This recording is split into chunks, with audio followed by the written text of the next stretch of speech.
Welcome back to episode 193 Life and Tribe podcast. We had on newly minted 223 man Ben Felton today. I was excited about this one. Ben executed a awesome race in Chicago. He's one of the few people I know that negative split the race. So we talked about race strategy, pacing strategy, his fueling on race day, everything to do with race day we talked about. We also talked about his build leading into the race, which was really cool. And he was in Chicago with Pro Direct Running and Nike. So he got to go to a couple really cool Nike events, got to meet Cole Hawker in the process, see a new Nike shoe released. And he also hung out with Eric Floberg a little bit. So we talked about that some too. We also talked about what's next for Ben. So he's thinking about doing another marathon before 2025 ends. He let us know on this episode which marathon that might be. And yeah, so this was a great episode. Please, if you don't follow Ben on YouTube and socials, I'll drop them in the show notes. Give him a follow. He's a great follow. And of course, we love reading comments. Please drop a comment if you never have before. We'd love to see it. Leave a review and share it with a friend. And we'll catch you on 194. When we're running through Norton Commons or the Pewee Valley area in Louisville, Kentucky, it's pretty easy to spot Mason Construction Home. The attention to detail, the quality, the stunning design, you can't miss it. It stands out.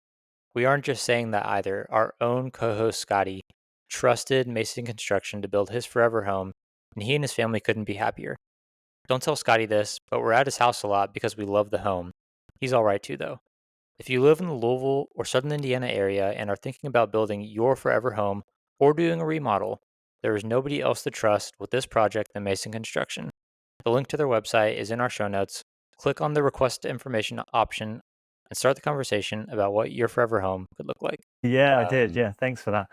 Yeah, I yelled. I'm like, so as a fan, I'm not someone that has a good yelling voice. So like it's funny like going back to those videos because my scream is just like it's like truly embarrassing. So it's just like, Yeah, so I'm like a the amount big of people that when they send clips in to me, they message me afterwards saying, "Please don't use the audio because like they've listened back to it and it's awful or really embarrassing on their part." But I mean, when you see somebody go past that, you want to just try and grab their attention in whatever way possible. So you just scream, and if I don't recognize you or whoever you're screaming doesn't like acknowledge you, you scream again, and it gets more and more uh yeah. elevated, I guess. So yeah, it's a funny clip. But There was one I let out of so like Galen Rupp came by with like the 208 pace group I think, and yeah, he's American distance running legend. I'm a big fan of his. I watched him for over 10 years, and I like didn't think I'd scream for him, but I like let out this like fangirl scream. He's like, yeah, "Oh, Galen," and I was just like I was so embarrassed. I was like, why'd I do that? So I love it. I was like embarrassed myself in I'm front of Galen. exactly the same. I watched the London Marathon, not this year, the previous year, and as soon as all the elites are coming through, I was just standing with my family and the rest of the crowds, and nobody really knew who like Mohammed was, or like Phil Sessman came past, Oh yeah. and then the elite ladies came through, and I was just going wild for each like one of them. I was like, oh no way, that's this person or that's this person, and my family like, dude, you know way too much about running to know who these people are, but it was cool to cheer them on. Dude, so one of my friends is a 211 guy, and he paced the 220 women's group. So he paced the top Oh, cool. American woman from like start to finish, Natasha Rogers at Chicago. So Yeah. she ran 223, had a great race, and I was planning to get lunch with him. We were high school friends, so we've been friends since we were 15 years old, and he was like, I think I can sneak you into the pro lunch at the hotel. Like, just come and I'll say you're my training partner or whatever. Love And it. like, sure enough, no one said a thing. Walked right in, and all the pros were eating lunch in there. Like Career, Kiplimo, Connor Mance like came and said hi to my friend and stuff. This is like day before the race, Crazy. and then we went up to Rory's room, watched some TV, and I was like, this is crazy, dude. So like, and I had my Inside camera scoop. and stuff, so I wanted to film and like ask them to come on the pod, but I was like, I'm gonna get kicked out if I do that. So Yeah, true. just kept it At cool. least, at least, hopefully, they know your face now. And when you message them, any of these athletes, that you can be like, "Oh, I was the guy. I was in the athlete hotel. Yeah. Great run." And that's like your way in to hopefully get them on the pod. Yeah, that's kind of exactly what I was thinking. So we'll see. So that was, obviously Chicago Marathon. You've been to Boston before? Is that it? Have you been to the US any times before that? Yeah, no, Boston is the only US marathon I've done. So yeah, second time in the States, second place. I think I'd been to Boston a few times I went to watch the marathon one year, and then I raced it, and then I did some lab testing with Puma Yeah. this year as well. So I think technically it's my fourth time in America, but only my second new city. And yeah, loved it. Nice. Pretty Yeah. cool place. I'm curious from like a UK point of view, does America fit all of like the like like I guess predispositions or like thoughts you have in your head like before you go to the US? Like I'm trying to think of the right word, but like does Yeah, it yeah, kind of fit the mold of everything you think? Like because a lot of people in Europe say like the portion sizes, especially like the food, is like a yeah, ton. Like I don't know, is there anything like that that you kind of yeah. was how you Definitely. expected? Straight off the plane, you're like, wow, everything just seems to be like it's very familiar, but then everything just seems to be a little bit bigger. Yeah. Like your supermarkets are like they have similar names. Like we went in the UK, we have TK Maxx, but you have TJ Maxx. So I saw that was one of the first signs I saw, and then like, yeah, your stores are just like I don't know, 50% bigger than in the UK. The vehicles or the vehicles, should I say, are Yeah. crazy in terms of like the average size of a car in the UK is I don't know, is this size, and then in America it's just like Yeah. wild. Like the cars are huge, the portions are a lot bigger as well. Um, so when you ask for like I went into Starbucks on I think it was like the second day. I ordered a flat white, and a flat white in the UK is always like I think it's a 9 ounce. It's a really small cup, Yeah. but even at Starbucks, like even a flat white, which in the UK is like always a certain size, was like the size of a latte. I was like, "What's this? This isn't the flat white I ordered." And Yeah. they're like, "Oh yeah, it comes in grande or whatever as Yeah. standard." So yeah, it would take a little bit of adjustment, but um, things are sort of fairly familiar to sort of obviously Western. The UK is fairly similar. Yeah, that's what I figured for the most part.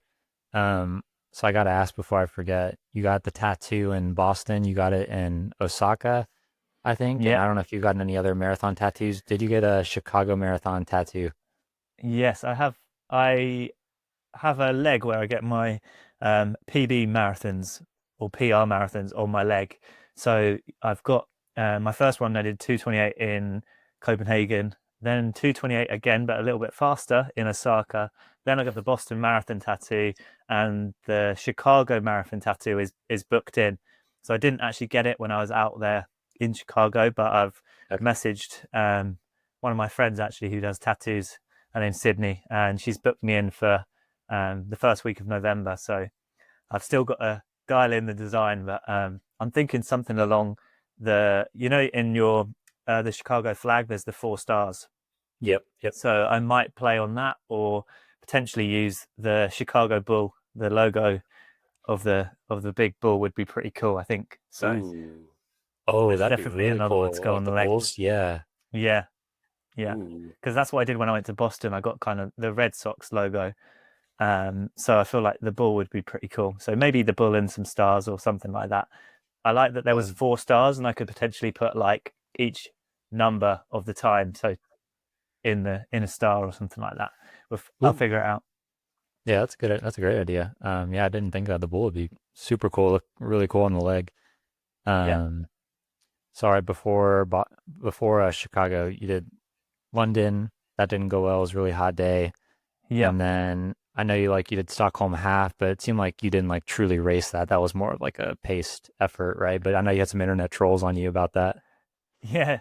So yeah, Stockholm half was I think about a month before Chicago. Mm. So I was still in pretty high training, but I wanted to race it. And yeah, I ran 71:44, which was a lot slower than I was expecting, to be honest. Okay. But the course if anyone's ever done Stockholm half, like in terms of the course, the time wasn't that bad. I reckon it's probably like that time, like grade adjusted, would have been like I don't know, a 68 high or a 69-minute half Yeah. because it's quite hilly.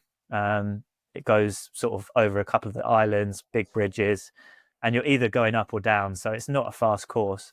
Um, and I was also like in the sort of halfway in this build, I had this like weird, like 2 week period where my body just didn't feel like it was recovering.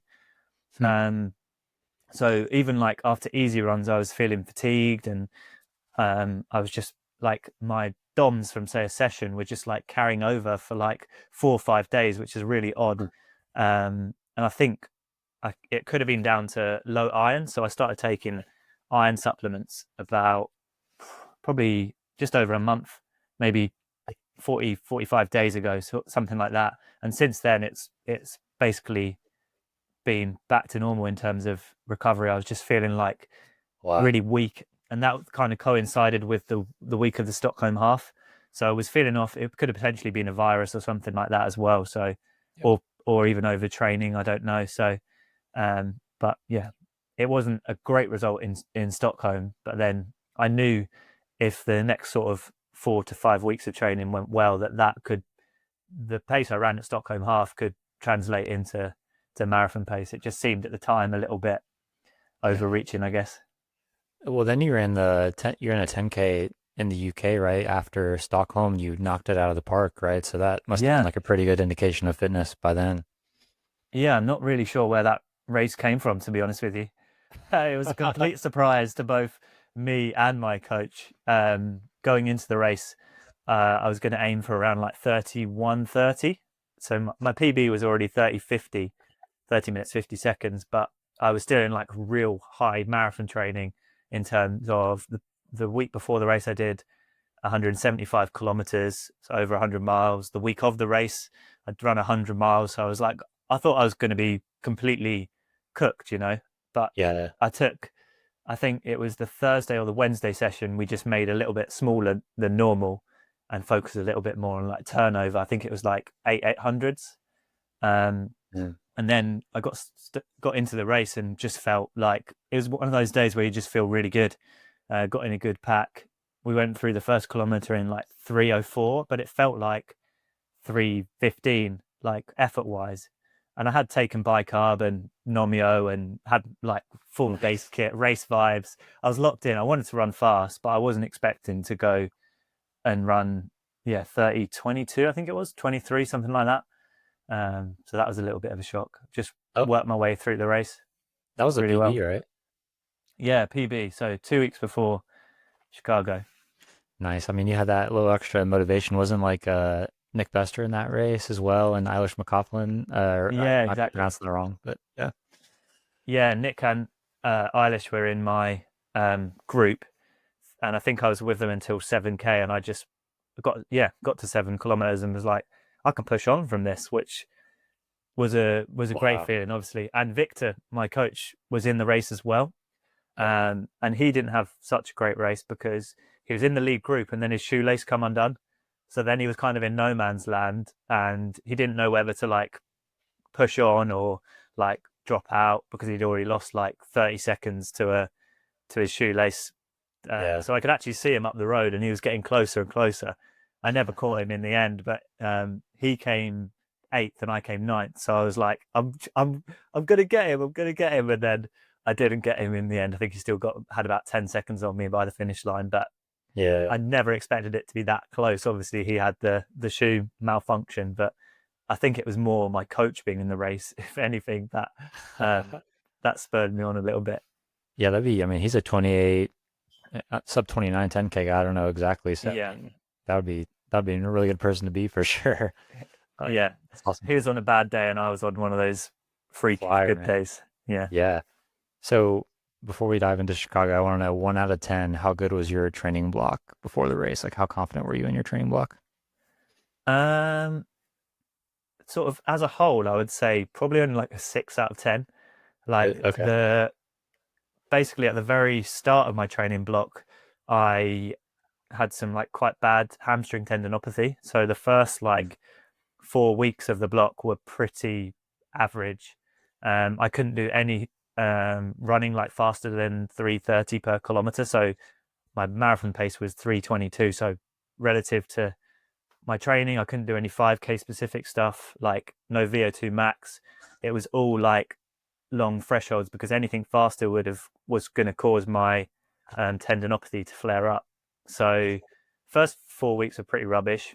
Then I did the Stockholm half, which was like like it wasn't a great result, but I hadn't really like done any crazy training to warrant like a good run. And then sort of with a month to go, everything just suddenly started to click. Had But some good weeks of training.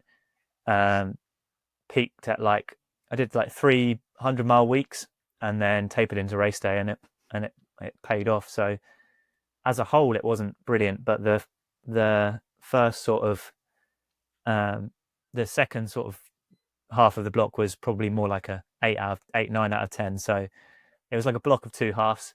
Thankfully, I came good at the right time, sort of thing. So I've yeah, been making some YouTube videos, not quite at your scale yet, but one of the videos I just talked about, like, I think once you've been in a certain fitness level before, it's like a lot easier to get back to that level. But then pushing past that, getting into PB shape, that's where like the work is pretty hard. So I think like, yeah, for someone like you, if you stack a few 160, 170K weeks, like you can probably pretty quickly get into that like mid 220, low 220 shape. But then, yeah, you just got to get those last few like key weeks in to like kind of push past that. So it sounds like yeah, that definitely. that was kind of the end of the block for you. Yeah, and we focused a little bit more on like sort of the faster paces towards the end of the block. So I was able to bring up my like LT2, I guess, to a good point again, because at the very start of the block, it was at probably the lowest it had been all year, because I hadn't been able to do that sort of training.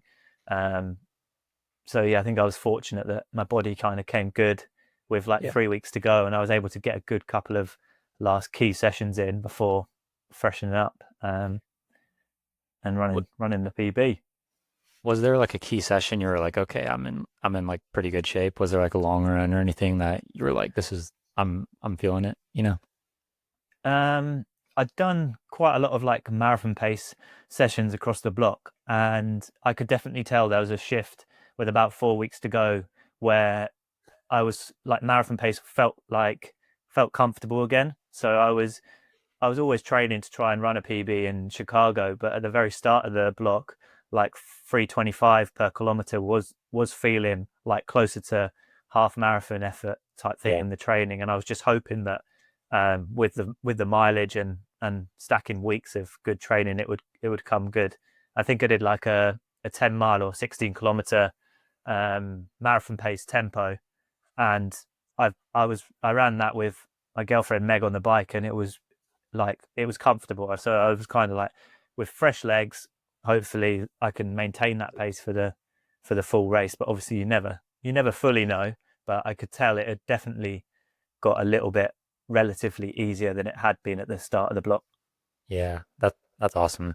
I think you know, that's like it's key to have like one or two of those like just really good sessions, before the race, just like give you that huge confidence boost to like go out on pace and stick it. So that's awesome to hear. And yeah, I've been following your YouTube, and I remember like the hamstring stuff early on, and then you just kind of each video you could kind of tell like the fitness was coming along. So yeah, fun to follow for sure. Yeah. So all right, you get to Chicago, and then what do you do? I think the first like kind of event you went to, because you're with ProDirect and Nike, which is so cool. So you got to go to the Vomero Premium release, right? What was that Yeah. experience like? Yeah, it was pretty cool. It was like I've been to quite a few of these style events now, so I kind of know Yeah. what I'm getting myself into. It's often like loud music, bright lights, a brand chucking loads of money at an activation. Um, and sometimes you're like, oh, okay, cool. Like, yeah, that's the new product. You can sometimes be a little bit underwhelmed, but it generally was a really good event. And what was good about the Nike events in Chicago were there were content creators from like all over the world who would obviously come to the world major. So I was bumping into people that I hadn't necessarily met in real life before. Eric was one of those guys, Eric Floberg. Oh yeah. Not at the Nike event, but obviously in Chicago. And yeah, just it was a good place just to meet other people that do the same sort of thing. That I hadn't necessarily had the chance to meet. And the shoe itself looks awesome. I actually managed to get a pair sent to the house Nice. that came this morning. Unfortunately, I was out running, so I haven't run in it just yet. Um, but I'm looking forward to getting some miles in it. I've seen nothing but good feedback on those so far. People say it's amazing. I'm sure it's pretty heavy, but I'm sure it's super Yeah, soft too. So it does feel really, really heavy in hand. So I'm like, how's this going to translate into a running shoe? But if you use it just for like those recovery runs, then I think it's going to be pretty cool. But I put it on, and it's like it added like 5-6 centimeters to my height, so I felt like I yeah. was in like high heels or something. It's pretty wacky. Yeah, it would definitely be over the minimum for like the professionals, like the stack height. It's probably like well above the Yeah, I think it's allowed like stack height. 55 mil, so it's like 15 millimeters over. Yeah. Not that So, anyone would want to race in that, but yeah. no way. I'm sure someone will though. I'm sure there's someone out there that will run a marathon in the Nike Vomero Plus. I'm sure Oh premium. I'm yeah, sure there is. definitely. So you mentioned Eric. So it's kind of funny. So our buddy Felix, our mutual friend that you met in Kenya, and I coach him. I guess like he's sent us your number, and then we like, hooked you up with Eric somehow. And yeah, so it was cool seeing you guys run together because we're like great friends with Eric, and just seeing like both of you. I'm a huge fan of both of your content, so it was cool seeing you guys on a run together. Was that a pretty fun experience? Yeah, definitely. We managed to hook up for a run on the Friday. So 2 days out from the race, Eric came to my hotel at like 7 a.m. So yeah, credit to him for making it happen, because I think it's like a 40-minute like journey to get to mine, Yeah, especially for an early start in marathon week. So it's cool that we managed to fit that in. And yeah, it's one of those uh, encounters where you feel like you know the person because you've watched all of their YouTube videos online, and I guess he'd watched like some of my content as well. So it was like catching up with an old friend straight away, yeah, even though we've never met each other, which is probably one of the biggest plus points to the YouTube like content space. Everyone seems to yeah. like support each other and is well up for collaborating, and yeah, just got some really good vibes, which was nice before going into race weekend. I think from a content perspective, like the majors are so good for, just meeting people, making connections, and then also just like viewership too. Like there's just so many more eyes on what happens at a major. So like your Boston content, I'm sure did great. I'm sure your Chicago video is doing amazing last time I checked. So yeah, just like the majors, there's something about it that just draws way more eyes to it, and you can just make so many awesome connections and meet so many people at them. Yeah, definitely. I found that as with the major marathons as well, that from a business perspective, the videos do well. Like when the next Chicago marathon comes around or the next Boston marathon comes around, people go and watch your race vlog to see what they're going to experience. So yeah, in terms of the number of views, and obviously that's how I earn a living, part of the job. Then yeah, world majors are just bring that whole next level of viewership, which is really important for the channel. Oh yeah, yeah, 100%. That's unlocks many new viewers, I'm sure. So I saw one last thing before we, start talking about race day. Saw you met Cole Hawker at the Nike event. That's Yeah, pretty cool. That event looked awesome. What was that about? It was like a race, wasn't it? A relay race? yeah. So this is another like Nike activation that they're putting on. I think it was the Friday evening. So I met Eric in the morning, and then Yeah. in the evening I went to this race called three. It was like Nike Race 312. It was called. So Hmm. basically, I'm not sure if they took inspiration from like the DMR um, Yeah. in America, but it's basically like the first athlete ran 3K, so it was like a 1K loop course. So they did Mm. 3 laps. Then they handed the baton over to somebody who ran 1K, and then the final runner ran 2K. So it was quite a cool concept because obviously you had to put a different type of runner on each leg to give your team the best chance of Oh, winning it. And I think like it was teams of three, obviously, and the winning team took like $1,500. So it was pretty cool. And it was the women's race, especially, was like super competitive to the point where it came yeah. down to a sprint finish, and it was pretty wild. And yeah, Cole Hocker was there starting the races. I think was his role, and he like held up the finishing tape as well. So I managed to Nice. grab a quick photo with him. But to be honest, I was a little bit starstruck. I didn't expect to see him there.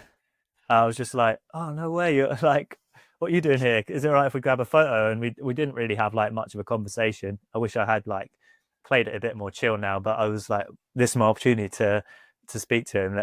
That just went over to him and said hello and got a quick photo. So yeah, pretty cool to see him at something like that. Yeah, he's so his hometown is Indianapolis, which is like 2 hours north of us, and I'm gonna be Okay. there with a bunch of our runners in a few weeks, and he's a lot of the times he's at that race doing the start as well, just like because Oh, he's cool. from there. So that hopefully he's there again. But yeah, he seems like a super nice guy. It's funny, like you just show up to this event. There's the 5K world champ. It's cool to Yeah, he see. was pretty low key as well. He wasn't like, Yeah. I don't know, he wasn't being flamboyant. He was just like mixing in with the crowds and chilling out. So yeah, it's pretty cool to see him. So you wake up on Sunday, race day. What'd you have for breakfast pre-race? Yeah, so I was quite busy on the day before the race, so I actually asked my girlfriend Meg to go out and see if she could sort breakfast.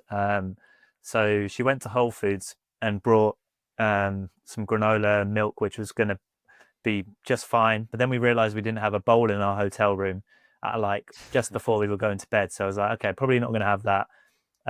So I actually had a pastry from like a local little patisserie for breakfast, which seemed to work well. I had a banana and then the Morton soup, Yeah, the which is bicarb. actually quite filling in itself. So Huh. yeah, across those three perfect ingredients, that was race breakfast. Usually I go for like overnight oats or something like that, but Yeah. um, yeah, I didn't get around to sorting that out. So I've heard people say the bicarb gives them like some bowel issues. If you know what I'm talking about. Have you ever Yeah, had that experience or no? Are you a runner?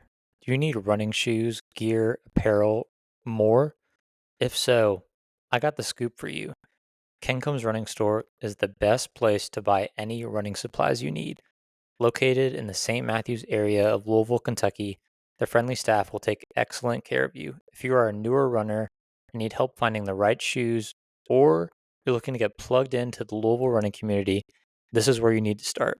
If you don't live in Louisville, check out werunlou.com. We have a discount code and the link to the website in the show notes, and the shipping is free for purchases over $100. I promise you, Matt and team are the friendliest people you can meet. Don't hesitate. Get your running supplies at Kencom's Running Store and support an amazing local business. I haven't, no. So I was like umming and ahhing whether to use bicarb for the marathon because I feel like, according to the science, it's going to have the least effect um, on performance over the longer stuff compared to say like the 10K Yep. race I did a couple of weeks before. But I've been using it for every race and just feeling so good in the race. Like I don't know if it was a psychological thing Yeah. or not. You never know. So I made the decision to take it before the marathon, and I'd used it before a couple of like the longer efforts and not had any issues. So I personally don't get any issues with the bicarb, but I know it can cause stomach upsets, especially if you get the dosing wrong. I think Yeah. when you go on the website and you put in your body weight, and people have been putting their body weight up higher so they can get more bicarb, but Yep.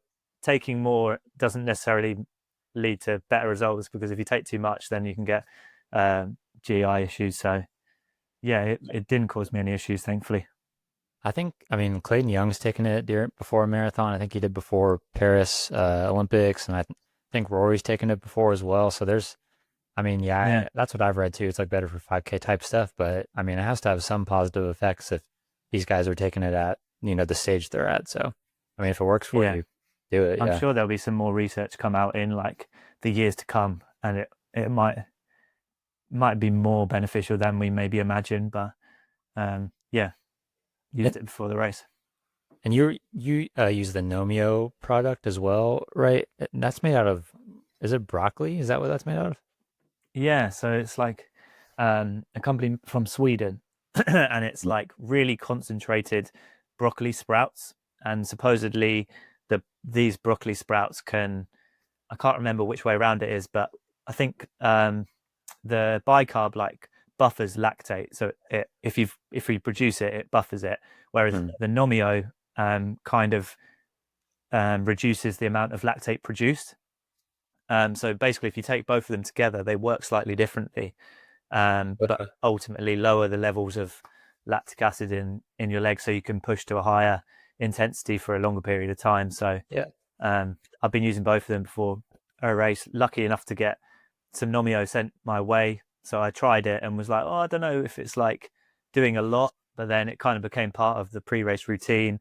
Yeah. And I mean, since I've been taking it, I've been like getting some really good results from it. So it's one of those things that's like trying to explain it to other runners that are kind of interested in it. I would, in without trying to offend people, I would say it's probably only going to be beneficial to people at like the sub elite to elite level of the marathon or like other distances, because of its effect being so minimal. So when you reach your potential, you're always looking for little 1% here and there. But I feel like in terms of the grand scheme of things, it's not going to make a huge impact on race day. But for example, in my 10K race, it probably equated to like, I don't know, maybe 3 or 4 seconds. It's hard to obviously Yeah. say how much it helps, but in terms of the overall race, you don't know how much it's actually benefiting you, but it's Yeah. part of the routine now. So Yeah. I think I thought of this because you said it was made in Sweden. So I know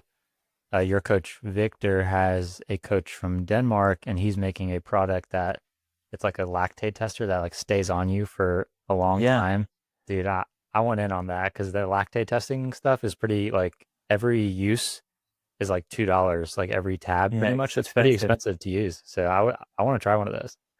Yeah, I think if Mads can get that recipe like dialed in and make it like super accurate, then it's a product that will go wild probably. So Oh, yeah, it'll go to the moon, man. Yeah, that would be so many people are doing lactate testing now. So, I but it think he works said though. his like Like, the hardest thing about developing the product has been making it small enough so it's not like classified as an intrusive like because basically in like triathlon and like races you can't have something like put into your body because then it's like seen yeah, as you're taking something and it's an yeah, improvement or something like that.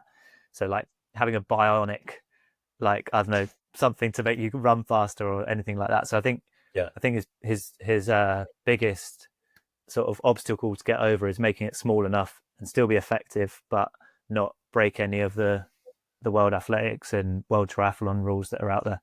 yeah. That sounds like a conundrum. We'll see if he can make it happen. But he seems like a smart guy, so he's the guy for the project for sure. Yeah, Uh, be cool to see it come out. so, we did a pre-Chicago, like we had Eric on and Eric Floberg, and he's like the Chicago master, right? And we, did the race walkthrough, like the course, all of that. But last year we all ran it together, and the corrals, we had like a huge issue with the bathrooms. I think in the Oh, UK okay. they're the portaloos. Yeah, Portaloo. Yeah, yeah, being like that the lines were really bad. Did you have any issues in the corral, anything like that, or was it pretty smooth sailing? I actually made sure I got to the corrals like really early. So I got Yeah, down there at like 6 a.m. I think this is where he started at like 7:35. 7:30. So when I got there, there was no queues for the Nice. Portaloos, and then I dropped my bag off, went through to the A corral, and then there was like a few Portaloos there, which did have like longer queues, but it maybe took like 15 minutes maybe to get from the Nice. front from the back to the front. So I think it was a lot better Yeah. from my experience than maybe it had been.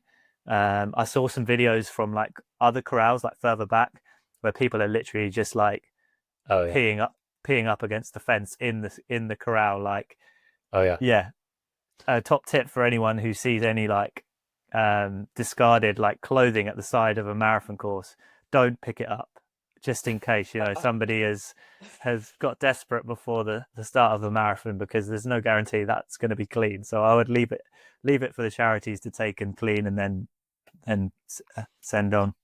It's so funny that you said that because our part of our one of our pre-race episodes, we gave that advice. Like, if you see, like, say, like a Bandit is like the popular brand right now, and you see like a Bandit like hoodie or Yeah, something in the throwaway clothes, and you want to take it, like, don't take it. Like, there could be it's something not in it. worth So it. Yeah. Yeah. But it was a dire situation last year. We had to find bush and corral, going in the corral and stuff. Yeah, And yeah, it was like dire situation. So I'm glad it was better this year. they had Um, like VIP portaloos as well. Like you yeah. could prepay to use a portaloo that was like in an exclusive area. You had to have a wristband to get it, and I thought, come on, that's a bit like that's too much. Oh yeah. You need a race that just has enough portaloos for everyone. Like that just Yeah. if you're gonna accept 50,000 runners into the race, you need the facilities for 50,000. You can't start giving people like selling toilets to use at the start of a race. That's a bit ridiculous, I thought. But other It than that, is. the start process was pretty smooth. Nice. So, what was your pace strategy like the first half? Like, what were your K splits you were looking for? Yeah, so my strategy was kind of focused on like three chunks of the race. So the first 10K, then between 10K and 30K, and then at 30K it was where I was going to like make the decision if I could push, I was going to push on. If I Okay. couldn't, then I was just going to maintain that pace. So uh, yeah, done marathons in maybe the last couple of years where the first 10K you get such a buzz from like one having super fresh legs and two like there's so many runners around you running really fast times that you can just get carried away. And on race day, maybe marathon pace in training is 3:25, but on race day, it's suddenly 3:20 just because the atmosphere is lifted. So for the first 10K, I kind of wanted to, if anything, run a little bit slower than goal marathon pace, just to make sure that I didn't get carried away, hold something back, which is what I did for, yeah, I think I was a couple of seconds per kilometer off goal race pace in the Mm. first 10K, sailed into a nice group. And then I was planning from 10K to 30K, I was going to dial into sort of 323, 324 per kilometer, which is what I did, and managed to find a pretty good group. I think there was like at the start maybe 10, and then as the race went on by 30K there's still like five of us, which was a really nice position to be in. And actually one guy of that original group I managed to run the whole 42 kilometers with, and I need to get his name. He actually Wow. finished just in front of me in the race. um, and yeah, we kind of like pushed each other on. I think there was like a point in the race where I was feeling stronger than him, and then when we got to like I think probably 38 kilometers, he went just in front of me, and that was a really good person to sort of key off of to to make sure that I was still on pace type thing. Was the crowd like pretty good at like early on in the race? Like I know like especially a mile like 13, it gets pretty crazy. Was it a pretty good crowd experience compared to like say Boston or London? Yeah, I found that the crowd in Chicago was like really loud in certain sections, and then it was kind of like still really good support, but there was like definitely periods where it was a little bit quieter. Whereas I think in both London and Boston, maybe the crowd support is like a little bit more even across the course. Yeah. And I've sometimes found that, especially in London this year, it was a bit too much because it's like full on all the time. You can't even hear yourself breathing, it's so loud. Whereas in Chicago, there was like, you'd have maybe a 400-meter stretch where there'd be not too many people and you could actually like Yeah. be relaxed and like calmed. And then you go around the corner and then there'd be a massive wall of screaming. So there was definitely points on the course which was like, whoa, at like the 13-mile mark, when you come over the bridge, that was Yeah. definitely the most memorable point on the course in terms of crowd support. It was so loud. Yeah, that's like spot on with my experience between Chicago and Boston. Yeah, Boston it's like pretty steady the whole way, and then Chicago you got some dead spots, which yeah is honestly like you said, kind of nice at points. You don't want that like constant uh Yeah. noise, so it's nice to kind of settle in, hear your breathing, everything like that. So yeah, that's a perfect description between those two. Especially, I need to run London still, so we'll see. But yeah, I wanted to ask too. So, a lot of people say in Chicago that their GPS isn't working great on the watch. Were you having trouble like figuring out what pace you were running based on your watch kind of being all over the place, or was it working fine? Yeah. So I think I'd heard that in your episodes, like leading up to the race. I listened to them on the flight over, I think. Did you? So I knew that the GPS was going to like be a little bit all over the place, especially at the start, because you go through a tunnel. So it's like Yep. straight away your GPS is like, where are you? Yeah. So my race plan was to manually split my watch every 5 kilometers and just make sure I knew what I wanted for each 5K. So I think the GPS was saying I was running 322 per kilometer, whereas in reality I was running like 324 per kilometer. So it was like maybe 400 meters long by the end of the race. But because I was not really paying attention to average pace as much, it didn't throw me off, because I knew I needed to pay attention. So you went through half in 1:11:55. When I saw you around like that 13, 14K mark, I don't know if you realize this, but we saw the elites go by, right? And they started 5 minutes ahead of you guys, I think maybe 4 or 5 minutes. Yeah, And you were like one of the first like people in the main group of runners that came through. So you were like much closer to the front of the race than I don't know if you realized how close you were, but like when you came by, it was not the masses yet. So it was kind of cool. Like you were just in the yeah, small, like little sub elite groups, and then like the masses started coming, like once it got to, like people running over 2:30 pace. But it was cool. Like you were like pretty much in the front group of the A crowd, like pretty close to it, which was awesome. So yeah. It was pretty cool.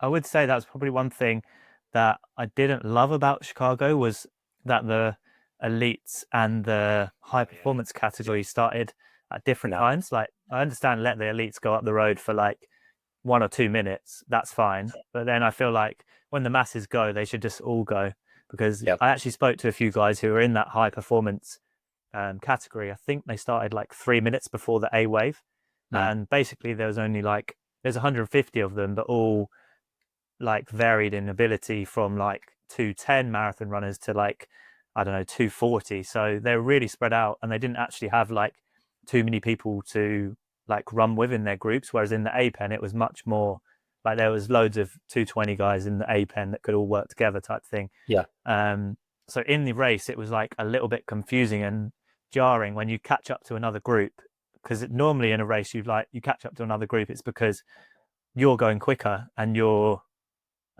progressing the pace basically throughout the race. But what it actually was is they'd started 3 minutes in front in the high performance category, or yeah, in the elite race, and you were catching them up. yeah. So it was a bit odd, but Yeah, yeah. I don't like when races do that either. I think a lot of the majors do. I don't know. Does London do that or no? London doesn't know. The gun goes for the elites, and they just let the masses follow them straight Oh, away. And because the elites are all running faster, like it makes sense. It makes sense just to let the masses go anyway, because they're not going to get in the way. no. I guess it's only beneficial when you combine both the male and the female elite starts, and then you need a little bit of space so that the Yeah. top female runners don't get absolutely trampled by the dickheads in the A pen, basically. Yeah. Exactly. I think that's what they're thinking, like, is going to happen when they do Yeah, that, when they start the elites a little bit ahead. So, yeah. um, I think but London start the elite ladies like 5 minutes before, something like that, or ten yeah, minutes. So it's an elite a woman only world record in London if it gets broken, mm, which is yeah, obviously the benefit of separating the two. But yeah, maybe they could adjust that a little bit, but I don't know. I understand why they do it, but from my experience, it would have been better if they at least started the high performance and A category at the same time. yeah. I 100% agree. I think that would be beneficial for everybody in those two crowds at least. All right. So you went through half 1:11:55. Something that was kind of interesting this year is most people that at least I know that went for PRs in Chicago actually like struggled quite a bit the back half. I don't know if it got like a little warm out there or windy, but you negative split the race a little bit, which is I barely saw any of those even in the pro field. Most of the men had a positive split. They went slower the back half. So, what do you like attribute your success to in the race? Do you think you just paced it perfectly and fueled perfectly, and just, or what do you think like Yeah, allowed that? I I think I definitely like looking back at the race, my splits were like really, really even throughout. But the way I paced it in terms of effort, I definitely progressed my effort throughout. So when I got to 30 kilometers, I increased the effort, but the pace kind of stayed the same. And I think that was mainly because it was getting a little bit warmer out there. Like it was a Mm. 20-degree day. I don't know what that is in Fahrenheit, but it wasn't a cold day. No, But yeah, it was. so towards the end of the race, it heated up a little bit. And obviously, if you were out there for 3, 4, 5 hours, then it had much more of an impact than the guys getting around in like 2 hours, 2 hours, Yeah. 30 minutes, whatever. Um, so yeah, I think that was probably one of the reasons why a lot of people maybe struggled a little bit towards the back end. I feel like with Chicago as well, because it's such a fast course, like everybody just goes all out right from the start. Everyone's like, this is the course to run a PB. We're here to run Yep. fast. Let's just go for it. Whereas I think because my confidence had been knocked a little bit from London and I'd had there's few injuries in the build up, I was like, I definitely played the first half of the race maybe a little bit on the cautious side, just because I knew what my abilities were, and I didn't want to overreach in the first half of the race, just and yeah, blow it in the first half. So I think in hindsight, I probably played it safely, whereas a lot of other people just went for it, and then the heat Yep. maybe caught up with them towards the end. So, your last PB was Boston 2023, right? And you had an amazing day there. The race video is epic at Boston, finishing off with the tattoo. That was such a fun video. And like, from that moment, I'm sure in your head, you weren't thinking like 2 more years until I get a PB. And so I'm sure like going to Chicago, getting the PB finally after a couple of years from Boston, like how relieved were you to like finally have like the race you've been like wanting? Because you had a stress fracture in between, right? You've had Yeah, a low back injury, like you've had stuff going on too. So how satisfying was it to finally get that PB? yeah, it definitely was. The sense of like relief when I crossed the line. I was like, yes, I've finally beaten that time from 2 years ago. I've set a PR in the marathon this year, which is the main thing I wanted to do. Like coming back from an injury, you obviously know that you can eventually get back to your best, but in the depth of it all, sometimes it feels like you're so far away. Like when I started the block, I think I would have struggled to break 2:30 in the marathon. So yes, I'd run 2:24 before, but I'd had like two major injuries in the time after that. So yeah, to cross the line in 2:23, I was like, yes, finally done it. To be honest, I didn't realize how close I'd left it. Like in terms of had I finished 20 seconds slower, I would have still been a 2:24 guy. So in at first I was like, bloody hell, Ben, like you've left that to the wire. And I looking back at the race, I definitely could have maybe squeezed out a little bit more had I known I was going to be that close. Um, and I almost feel like Chicago was brilliant. Like to get a PB, I was over the moon. But I feel like now I'm back in marathon personal best shape. I look forward to like the next time I line up on a marathon start line, I can almost race the race. I feel like with Chicago, I was always going there to run just a little bit quicker than my PB, and I kind of structured the whole race plan around that, Mm. which was great. But I feel like I almost ran Chicago, but I didn't race the marathon, if you know what I mean. So Yep. I'm looking forward to now, yeah, building back again and being confident that I can race a marathon like I would a half marathon or a 10K, and yeah, maybe be a bit more uh, ballsy on the Yep. start line and go for something a bit more ambitious.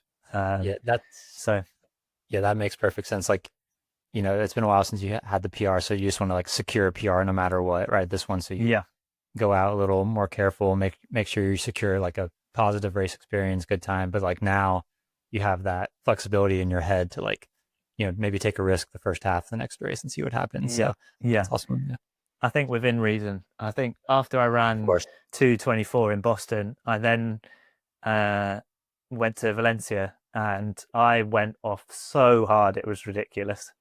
And I ran my slowest marathon. I ran 2:38 after going through halfway in like 68. It was not a fun way to run a marathon. So I won't be doing that again. But maybe somewhere in between where, yeah, I'll go a little bit harder in the first half and try and maybe hang on, because I feel like in Chicago it only really got like super tough with 2 kilometers to go, and I feel like I Nice. could have gritted it out from further back in the race, if you know what I mean. Like if it had Yeah. got tough at 35K, I still feel like I could have grind it out for another 7K to get to the line. Whereas in Chicago, it only got really, really tough at the very last points of the race. But then again, you can look at it on the other hand. Maybe that was just a really well executed race in terms of race plan. Yeah. So you never know. But yeah, that's where the mind goes, obviously, afterwards. Yeah, like where could I have squeezed out another minute or so? Yeah, I get that. Yeah. But like I think it is like if you execute a really good marathon, like fueling, pacing, like you tick off those two boxes, like really the only like extremely painful part should be that last like 2, 3, 4, 5K.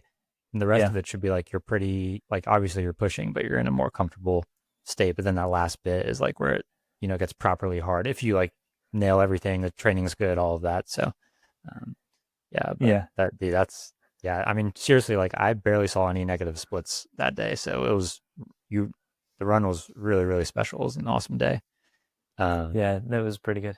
I feel like at 800 meters as well. That was the first time I started to feel like the body was shutting down. I was like, no, come on, hang on for just a little bit longer. Like I had my stomach started cramping, and then for some reason, Chicago decides to put like it's not yeah, really a hill, but relative to the rest of the course, which is like pancake flat, you suddenly have this little incline at the end, and when you've been used to running on a flat, to then go uphill, especially when I knew it was coming down to seconds rather than minutes, whether I was going to PB. Yeah, I had to dig pretty deep up that last bit. oh, yeah, I was at 800 meters to go, and I saw plenty of hamstring and calf cramps and people walking. So yeah, it's Yeah, good that you were able to get through that. So you're talking about maybe future marathons running it a little differently. Do you have anything else lined up for the rest of 2025 in terms of full marathon, or are you done for the year? yeah. So at the moment, I'm kind of debating whether or not to do Valencia Marathon, which is in the first week of December. So I Yeah. have a place. It's just whether I commit to another like 6 weeks of really hard training. Um, Based off like this year that I've had with a few injuries as well. I need to weigh up whether if it's the correct decision to go for Yeah. something so short in the future, or should I look maybe a little bit longer term at like next year? I'm planning to do Barcelona half, and focus maybe on breaking 30 minutes for the 10K as well. So Mm. the last thing I want to do is like rush back into training for Valencia to run like a small PB there, maybe on the best case scenario, I ran like 222, maybe 221 in Valencia. But the worst case is like I rush back into training, I get an injury, and then I can't like push towards those goals next year. So I'm basically having a meeting with Victor tomorrow. We're going to discuss like pros and cons, and then decide whether I'm going to go for Valencia. But when I finished Chicago, I was like, probably not. Like, I'm really happy with that race. It was exactly what I wanted to do. I've ran PBs in like 5K track, 10K, half marathon, now the marathon.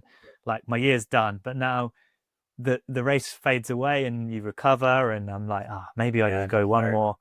Yeah, one more for Valencia. So I'm kind of 50-50 at the moment. I think even by the end of this week, I'll be a bit more certain on my decision. So Yeah. I'll announce it obviously across social media if I'm going to do it or not, but I need to Yeah. weigh up my Yeah. other options as well. I'll be pushing for 220 at Houston in January. So if you want a few more weeks, Oh, someone to wow. run with, I'll be there. Just let me Another know. trip. Well, coming to America does seem to work for Yeah, PV, true. so Houston's maybe we always should do great, that. great weather too. Yeah, you should. Clayton Young I, is running Valencia, and they're saying he might try to go for the American record that Connor just got. I don't. I think no Connor's on a way. different. I think Connor's on a different level, but yeah, Clayton's running Yeah. Valencia. So that'll be cool. Yeah, I do think Connor is definitely a level above Clayton, but Valencia is magical things happen at Valencia, so I'd say Yeah. never say never. And I reckon the pack of 204 guys in Valencia, there Oh, might it's be gonna like be. 10 of Yeah. them, whereas in Chicago there was probably like 5. So you never know. Yeah. Yeah. That's exactly right. Yeah. I think like Valencia is much deeper. Maybe like the top end maybe isn't as quality where you got Kipley Mojon career, but I'm sure that there'll be Yeah. 100 guys under 208 at Valencia. So Haven't they uh, put like a crazy if if somebody breaks 2 hours at Valencia, it's like they win €1 million or something like that. Yeah, that's where I feel like, Cheptegei got his records, I think, too, or one of them, the 10K, I think he did in Valencia. yeah, Same guy. So if I was a 2:02 marathon runner, I'd be going to Valencia to try and break the record. Of all the marathons I've done, it just feels rapid. Like the conditions are always yeah, perfect as well. Having said that, now this year will probably be like a heat wave or something, but I've done it twice before, and yeah, conditions on the day have been perfect. yeah. I'm very tempted. I ended up deciding on Berlin for next fall, but I Oh, was thinking cool. about maybe taking a swing. I love Spain, but I've never been to Germany. But yeah, gonna take a swing at Berlin. But I'm a little nervous because this year was awful at Berlin. So Yeah, I don't know. maybe I feel like the last 2 years at Berlin have been a little bit hot. So Yeah, hopefully next year, the way things sometimes work, it'll be a bit cooler. Because I think like the 10 years prior to that, Berlin's always been perfect conditions, and like the world record used to be there. So yeah. it just had a few freakish hot ones over the last few years. So Felix is trying to talk me into going to Kenya with you guys. I don't know if you're going with him or not, but I'm doing Boston, and I'm gonna, you know, last year I paced my wife, ran 320, really fun, but I've had a couple like bad races there, so I want to kind of take a good stab at it. And Yeah, he's he's talking to me like I'd be perfect before Boston, and yeah. so he's got my I wheels tell turning a you, little. it would definitely be the perfect training ground for Boston because Kenya is unbelievably hilly. They don't tell you that in the Yeah, brochures and in the travel vlogs, but when you get there, there's no flat running unless you go to the track and do your recovery runs around there. So yeah, it's an yeah, incredible place. I'm planning to go out there next year, probably for a 3 week period, but I haven't um, nailed in when I'm going to go yet. Um, yeah, yeah. so maybe go out with Victor as well. That's kind of the That'd be thinking. cool. So Yeah. maybe we'll see you out there.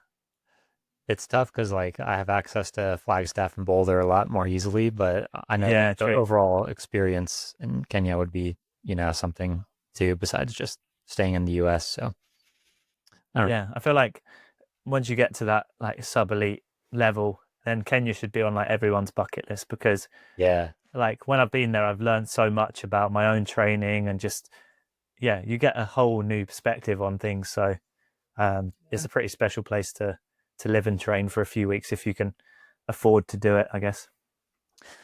So last thing here before I let you go, and again I appreciate so much you making time for this. I'm sure you had a ton of people reaching out to do podcasts and stuff after your awesome race, so I appreciate it. And I know you met Scotty after the race too, and he said he like really enjoyed hanging out with you. So yeah, cool to have one of us meet you. I'm sorry he couldn't be here, but yeah, I seriously appreciate you making time for this. This was awesome. But I'll Problem. a It's been little great. twist here. So not related to the race, but I'm curious, like, there's a lot of younger runners that would love to have, your lifestyle, your career, right? Like doing, seeing your videos, you get to go on these awesome trips and stuff.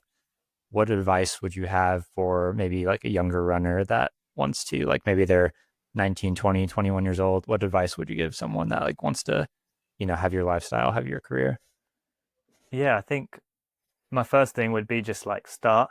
A lot of people feel like their story isn't necessarily worth filming and putting on the internet or like they're nothing special. And that's exactly how I was and still am, to be honest. Like when I started my YouTube channel, I was running like 24 minutes for 5K. Um, Yeah. so like nothing, like I was okay, but like I never knew that it was gonna take me to the levels I've Yeah. reached now. So Yeah. I feel like the reason my channel has been, I guess, so successful and led to it becoming a career is because I started really early and I slowly documented things over like a 4 or 5 year period. It's been very much like you need that consistency of videos to build an audience and get people invested in you. So yeah, my best piece of advice would be just be open to share your story, the ups and downs of like your training and your racing, and then yeah, you never know, it could end up becoming something else. Yeah. That's amazing advice. That's kind of like we started this podcast thinking it wouldn't be anything. And I was a huge fan of you 2 years ago, and now here I am doing a podcast with you. So it's just like, you start things and you never know where it's going to end up. So that's awesome advice. Hopefully, someone takes that and runs with it that listens to this. But Ben, I wanted to ask uh, you as well, Chris, before we wrap it up, like how's things been? Like taking a big leap recently, gone full time with the podcast, no, which you saw that. I heard you were doing it. I was like, oh, that's so cool because I remember when I took the leap of leaving my um my more what's the best way of putting it, Cushy. stable job. Yeah, Yeah. you're like you're comfortable. You've got a decent job, but it's not what you're really passionate about. So to take that leap, like, yeah, how's it been? Uh, Dude, so I'm not gonna lie. When I did it, I was terrified. I've been working at the same company for 6 years. It was good pay, good benefits. I was good at it, but I wasn't. uh, I was struggling a lot. I was like very stressed out. Didn't love it. I actually had like a panic attack during the workday one day. I was like in a meeting, leading the meeting, and I was Yeah. just so stressed out before the meeting with so many. I was being pulled so many directions, and that was kind of the first sign that I was like, I need to, do something else. But then, um, Danny and Scotty, the two other guys that do this with me, they were like, dude, like this is growing so fast, and we're only giving it, 3, 4 hours a week. And they're like, why don't you like do this full time? We'll give you you know, like a higher percentage of the money coming in, and like you can work on growing it, and then maybe one of us can join you in 6 months. So, It's uh, really cool. so it's been amazing. We've gotten like our main incomes from coaching, obviously, like our you know content's now, and we got some we have some advertisements on the podcast now too, which is great. And but yeah, so the coaching, we picked up like 10 new athletes the first month, and we got monetized on YouTube in the last few weeks, which was awesome. Obviously, we're making like $1 a day, but Yeah, you gotta you got to start start somewhere. somewhere. But yeah, so like we got a bunch of new coaching athletes. All the socials are growing, so um, I feel like it's been a month, and I'm much less scared now. Yeah, And things are growing, so I'm glad I took the leap. And yeah, I don't know. It's just like like it's just one of those things. Like if I never did it, I would have like hated myself for never finding out what it could have yeah, become. yeah. So and now I'm I kind of had seeing what it's becoming. So I almost had a similar situation in my job. So I used to work in a kitchen, and it was like a really stressful day at work. Like for some reason, there was just a crazy amount of people that came in to eat all at the same time. And I remember opening the oven in the kitchen, and this tomato just exploded and went on my head, and it was so busy I couldn't even like go and sort it out. And I ended up with like a really bad burn on my forehead and like a huge scab.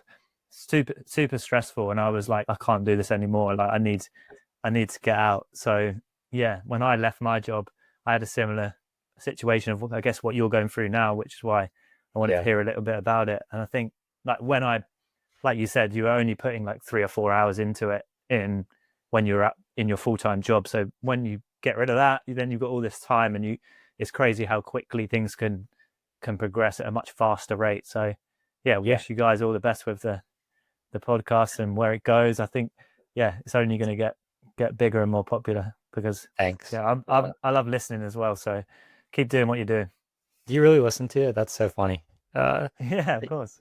That's funny. Yeah, every time we do it, I'm just like, like no one's listening to this, but then we see the numbers, and it's like, I don't know. It's just like it doesn't. I'm sure you're the same with your videos. You said like my story's not that special, stuff like that. But then it's like Yeah, people, you got to start, and people will get interested in it. So, yeah. but I mean, when you run like 100 miles a week, you got to listen to something, haven't you? So yeah, yeah, oh I yeah, got to fill that time. yeah, oh yeah, me too. I listen to a lot of Joe Rogan, so I get it. So, but all right, Ben, thanks for hopping on, man. This was a pleasure. I'm a huge fan of yours. I have been for a long time, and just second time on the pod. Always such a good interview, man. So I appreciate it, and best of luck. I hope you're in Valencia. I'm not gonna lie, I want you to run, but make the best decision for you. So, Exactly. um, Yeah. but Thanks, all mate. right, episode Good 193. chatting I'm with you. Ben Felton. Great to chat with you. Catch you on the next one.